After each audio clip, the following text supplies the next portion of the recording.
வணக்கம். Hitech news TV செய்திகள். தமிழச்சி தங்கபாண்டியன் அவர்கள் தொகுதிக்காக ₹1 மதிப்பீட்டில் கூட திட்டத்தை கொண்டு வரவில்லை என்று ஜெயவர்தன் அவர்கள் பேட்டியளித்துள்ளார். தென்சென்னை அதிமுக வேட்பாளர் ஜெயவர்தன் தியாகராய நகர் பகுதிக்கு உட்பட்ட கண்ணம்மாபேட்டை பகுதியில் பிரச்சாரத்தில் ஈடுபட்டார். கண்ணம்மாபேட்டை பகுதியில் உள்ள முத்துமாரியம்மன் கோவிலில் சுவாமி தரிசனம் செய்த ஜெயவர்தன் ஒவ்வொரு வீடுகளிலும் சென்று பொதுமக்களை நேரில் சந்தித்து வாக்குகள் சேகரித்தார். அப்பொழுது ஜெயவர்தனுக்கு அதிமுக கட்சி கொடிவண்ணத்தில் மாலை அணிவித்து வரவேற்றனர். நிகழ்வில் முன்னாள் அமைச்சர் கோகுல இந்திரா, தென்சென்னை வடக்கு மாவட்ட செயலாளர் தி.நகர் சத்யா உள்ளிட்டோர் உடனிருந்தனர். அதன் பின்பு செய்தியாளர்களுக்கு பேட்டியளித்த ஜெயவர்தன் அவர்கள் தெரிவித்திருப்பதாவது: திமுக நாடாளுமன்ற உறுப்பினர் ஒருமுறை கூட மத்திய அமைச்சர்களை சந்தித்து தென்சென்னை தொகுதி திட்டங்களுக்காக பேசியது கிடையாது.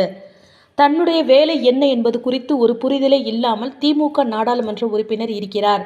தன்னுடைய ரோல் என்ன என்பது புரியாமல் 5 வருடத்தை கடத்தியுள்ளார். புயலின் போது வெள்ள பாதிப்பிற்கு முன் 95% வெள்ள தடுப்பு பணிகள் நிறைவு பெற்றது என்று கூறினார்கள். ஆனால் வெள்ளத்தில் தென் சென்னையை மூழ்கிய பிறகு 30% தான் பணி நிறைவு பெற்றுள்ளது என்று முன்னுக்கு பின் முரணாக தகவல்களை தெரிவிக்கிறார்கள். பல்வேறு திட்டங்களை தென் சென்னைக்காக அதிமுக நாடாளுமன்ற உறுப்பினர் நிதி மற்றும் சட்டமன்ற உறுப்பினர் நிதியிலிருந்தும் ஆகாய நடைமேடை ஸ்மார்ட் சிட்டி திட்டங்களை கொண்டு வந்தோம். ஆனால் திமுக நாடாளுமன்ற உறுப்பினர் தொகுதிக்காக ₹1 மதிப்பீட்டில் கூட ஒரு திட்டத்தையும் கொண்டு வரவில்லை. ஆகவே நாடாளுமன்ற செயல்பாடுகளும் உபயோகமற்றது. ஒட்டுமொத்த விடியா திமுக அரசும் வேஸ்ட் என்று அவர் குறை கூறினார். நம்முடைய கழக தோழர்கள் தேமுதிக நம்முடைய எஸ்டிபி கட்சி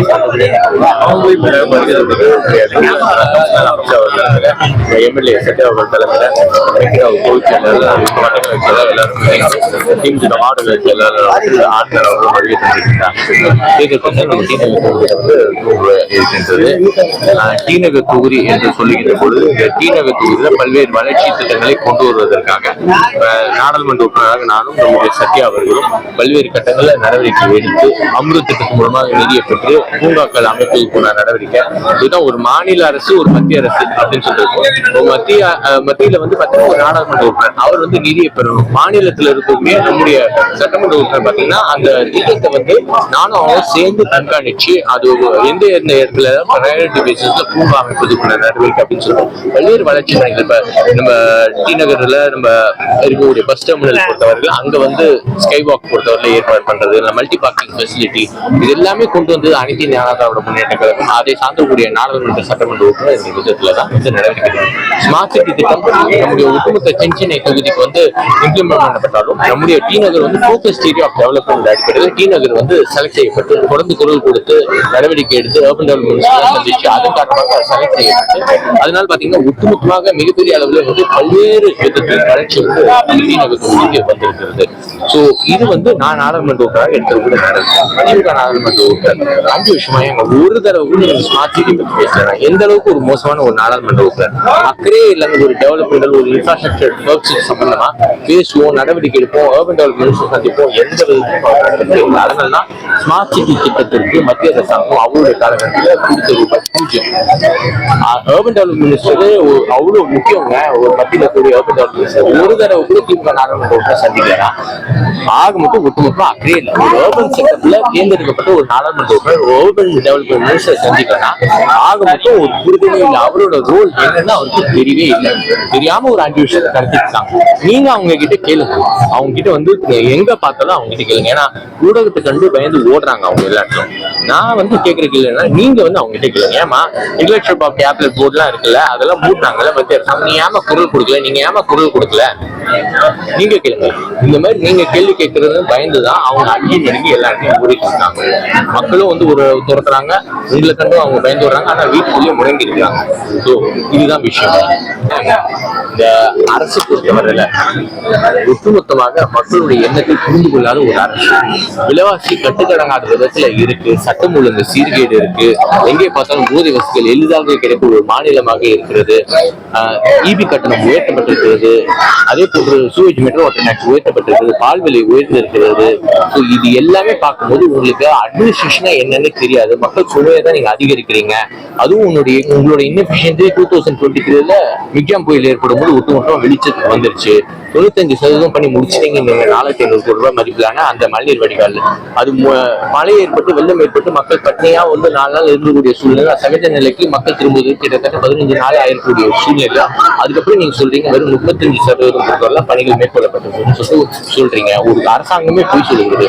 ஆக மொத்தம் உங்களுடைய ஒட்டுமொத்த அரசாங்கம், திமுக அரசாங்கம், இந்த விடியா திமுக அரசாங்கம் தான் வேஸ்ட். வேற எதுவுமே கிடையாது. தமிழகத்துல வேஸ்ட் அப்படின்னு சொல்லிட்டு சொன்னா முதலுக்கும் நான் வருது இந்த திமுக அரசாங்கம் தான் வேஸ்ட். அதே போன்று அவர்களுக்கு யூக்கலா இந்த வேஸ்ட் யூக்கலா பாத்தீங்கன்னா ஒரு நாடாளுமன்ற உறுப்பினர் ஒரு நாடாளுமன்ற விதத்தில் எப்படியெல்லாம் மக்களுக்கு பணியாற்ற வேண்டும் என்று தெரியாத விதத்தில் 5 வருஷம் கடத்தி இருக்கக்கூடிய ஒரு நாடாளுமன்ற உறுப்பினராக, ஒட்டுமொத்தமாக எந்த திட்டத்தையும் கொண்டு வராத ஒரு நாடாளுமன்ற உறுப்பினராக, நம்முடைய உரிமைகளுக்காக குரல் கொடுக்காத ஒரு நாடாளுமன்ற உறுப்பினர். இன்டெலெக்சுவல் ப்ராப்பர்ட்டி ஆக்ட் போர்டு மூடப்பட்டது. அதுக்கு காரணம் இவர் தான். மத்திய அரசாங்கம் கோரிக்கை வைக்கல, மத்திய அமைச்சர் சந்திக்கல, அவங்க மூடிட்டாங்க. அதே போன்று ஹெல்த் இன்ஃப்ராஸ்ட்ரக்சர் சார்ந்து ஹாஸ்பிட்டல் கொண்டு வரல. நேஷனல் சர்வீஸ் 140 கோடி ரூபாய் கொண்டு வந்த நாடு. இதெல்லாம் நான் எடுத்துக்கூடிய நடவடிக்கை. அவங்க ₹1 கூட ஹெல்த் இன்ஃப்ராஸ்ட்ரக்சர் சார்ந்து நம்முடைய சென்னைக்கு நம்ம சவுத் சென்னைக்கு அவங்க கொண்டு வரல. அதே போன்று சிஎம்ஆர்எல் அவங்க மத்திய அரசாங்கம் நிதி ஒதுக்கலன்னா அது குறித்து பேசியிருக்கணும், நாட்டுக்குழுத்துறை அமைச்சரை சந்திச்சிருக்கணும். அதனால அவங்க சந்திக்காதனால மத்திய அரசாங்கம் அதோட நிதியை ஒதுக்கல. அதனால என்ன ஆச்சுன்னா அந்த ரயில்வே லைன் பொறுத்த சிஎம்ஆர் லைன் பொறுத்தவரை ஷார்ட் பண்ணிட்டாங்க, 5 ஸ்டேஷனும் மூடிட்டாங்க. அதுக்கப்புறம் எம்ஆர்டிஎஸ் பறக்கன் ரயில் திட்டம், வேளச்சேரி சென்றாமசம் பறக்கன் ரயில் திட்டம், அதுக்கு எந்த வித நடவடிக்கை எடுக்கல. 18 மாதங்களுக்குள்ள இயற்கையாவே முடிச்சிருக்காங்க அந்த ப்ராஜெக்ட், 5 வருஷமா முடிக்கல. சோ இதெல்லாம் ஒட்டுமொத்தமாக பார்க்கும்போது இந்த நாடாளுமன்றத்தோட ஒட்டுமொத்த செயல்பாடும் வேஸ்ட்.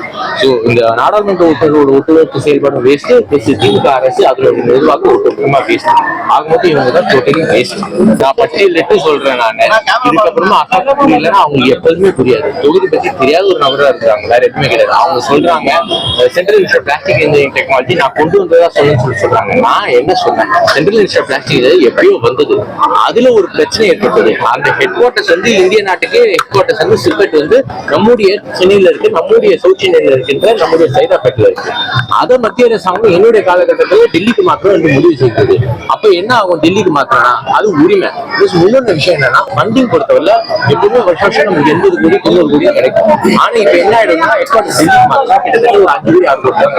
இதனால நம்ம ஒட்டுமொத்தமா இண்டஸ்ட்ரீஸ் இதனால பாலாயிடும். ஏன்னா நம்ம கெமிக்கல் இண்டஸ்ட்ரீஸ் ஒட்டுமொத்தமா தமிழ்நாட்டில் இயங்கி கொண்டிருக்கு சொன்னால் அங்கே படிக்கின்ற மாணவர்கள் அவங்க இன்டர்ன்ஷிப் தான் போவாங்க.